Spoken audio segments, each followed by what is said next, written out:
শুরুতেই ম্যারাডোনাকে স্মরণ করে আজকের ভিডিওটা আমি তৈরি করতেছি, আলোচনা শুরু করেছি। 1986 সালের 22 জুন ম্যারাডোনা ইংল্যান্ডের বিপক্ষে দুটো গোল করেন, আর দুটো গোলই ওয়ার্ল্ডে রেকর্ড হয়ে আছে। একটা গোল হচ্ছে হ্যান্ড অফ গোল, আর একটা goal of the century. Messi 22 June 2026 সালে দুইটা গোল করে, দুইটা গোলই আনবিলিভেবল, মানে মানে বলার মতো ভাষা নাই। যাই হোক, পেনাল্টিটা মিস করছে, এটা নিয়ে আজকে আলোচনা। যখন মেসি প্রথম গোলটা করে আপনারা যদি খেলাটা দেখে থাকেন, দেখবেন ম্যারাডোনার ছবির সামনে যে তার উদ্দেশ্যে ম্যারাডোনার উদ্দেশ্যে মেসি গোলটা উৎসর্গ করেছে।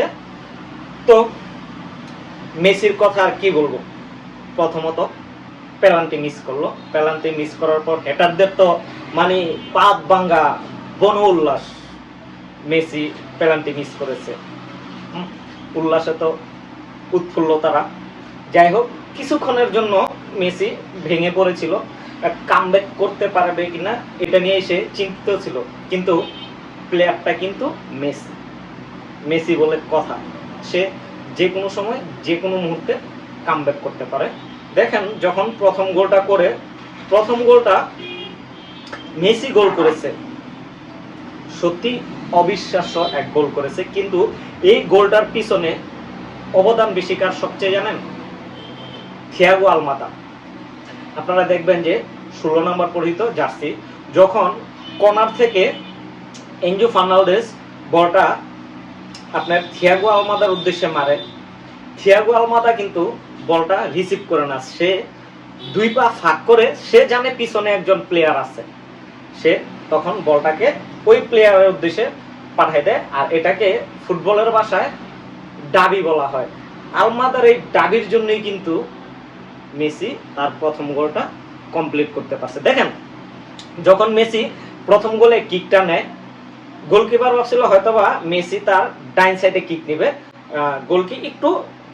গোলকির বাম সাইডে হেলা পড়ছিল, কিন্তু মেসি এই কারণেই সেরা, কারণ মেসি তৎক্ষণাৎ বিদ্যুৎ গতিতে সে ডিসিশনটা নিয়ে নেয়।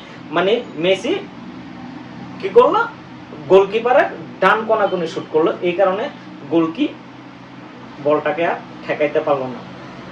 যখন 90 মিনিট খেলা শেষ আর গোল হইতেছে না, তখন তো এক পর্যায়ে ভাবছি যে ছেড়েই দিয়েছি, যে হ্যাঁ হয়তো বা কি হবে আজকের খেলাটা, আর্জেন্টিনা 1-0তেই জিতে যাবে।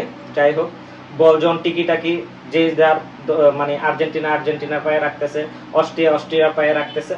তারপর যখন মিডফিল্ডের একটু উপরে যে মেসি যখন অস্ট্রিয়ার এক মিডফিল্ডারের পা থেকে বলটা নিল, তখনও কি কেউ কল্পনা করতেছিল 94 মিনিট প্লাস বা 93 মিনিট প্লাসে এমন সময় এসে মেসি গোলটা করবে? মেসিও এই গোলটা করবে, মেসিও কল্পনা করে নাই। মেসি তার নিজের উদ্দেশ্যে বলটা নিয়ে টান দেয় নাই, মেসি বল নিয়ে গতিতে ছুটতেছে। এমন সময় মেসি কাকে দেখলো? মেসি দেখলো আলভারেজকে। ডি বক্সের কাছাকাছি আলভারেজ আছে, আলভারেজ কি করলো, আপনার মেসি বলটা আলভারেজকে বাড়াই দিল। আলভারেজ গোলকিকে কি করলো, গোলকিকে শুট নিল, শুট করার পর গোলকি বলটাকে ধরে রাখতে পারলো না, ওই বল আবার আইসা মেসির পায়ের সামনে।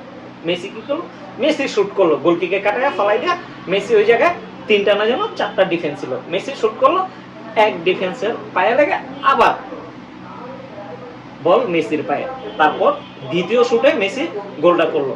দেখেন উপরওয়ালার কি খেলা, হয়তোবা উপরওয়ালা এত সুন্দর একটা আর্ট করে রেখেছেন যে এই ম্যাচেও মেসি 2টা গোল করবে, এই কারণে এই গোলটা মেসিকে দিয়ে উপরওয়ালা করিয়েছে।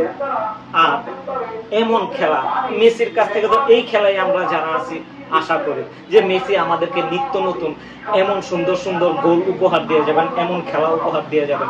মেসির কি চাওয়ার আছে? মেসির আর কিছু চাওয়ার নেই, সে শুধু ম্যাচটা উপভোগ করাবে তার দর্শকদের জন্য।